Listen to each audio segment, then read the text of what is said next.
Hey everyone, welcome to the X Zone family. Whether you're new to the X Zone line of products or you're just new to fishing in general, we're here to help. I'm going to run through some of these baits and show you my favorite ways to rig them so that when you go out there on the water, you can catch more fish.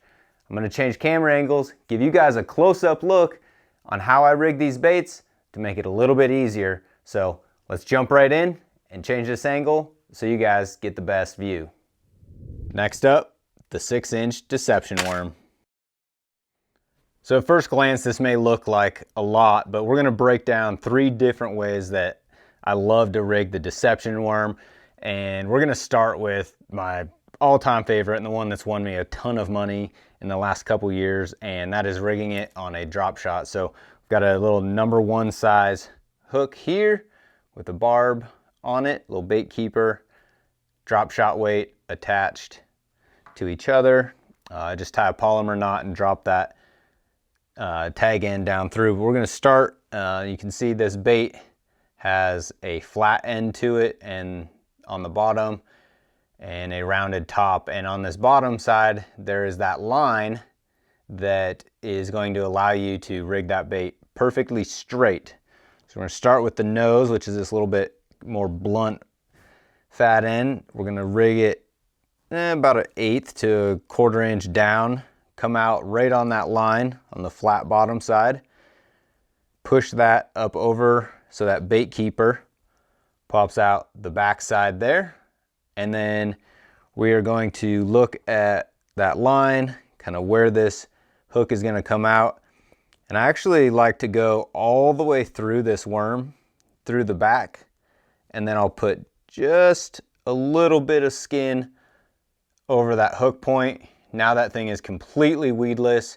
You can fish it around brush piles, through submerged vegetation, around laydowns, docks, you name it.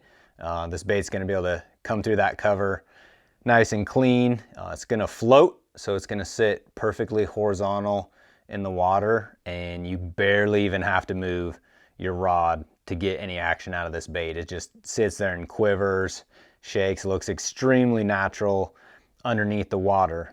Now the next way that I'll rig this bait is a lot of times on a shaky head or on a Nico rig. And I'm going to start with the Nico rig, and I'll explain why here in just a second. But one thing I like to do is I'll typically start with this little band. You can use a small piece of surgical tubing.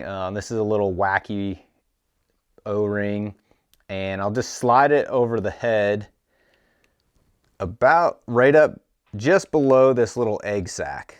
I'll slide that off of my little fancy pliers here. So now you just have that little ring on there.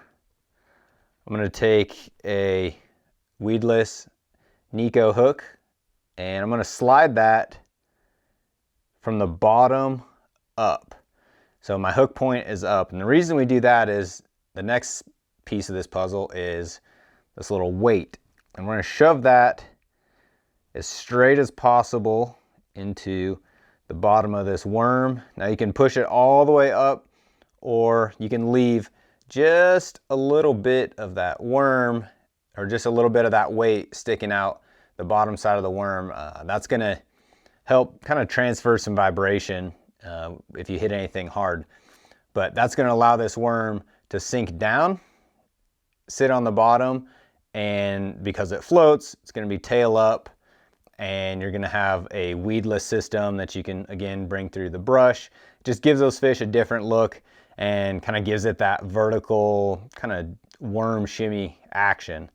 Now the other thing I like to do, if we pull all this off, right, slide our little band off, I'll try to pull this weight out.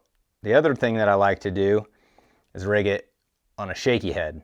Now what I do with this is I line up kind of down here with the bait so that I've got a nice flush profile, and I'll just pinch off, you know, maybe a 1/2 inch of that bait so that I get a really good bite, and I've got more plastic. And I like to insert a little bit higher than center here, and I'll show you why. When I come down and push this out the center, right down that line.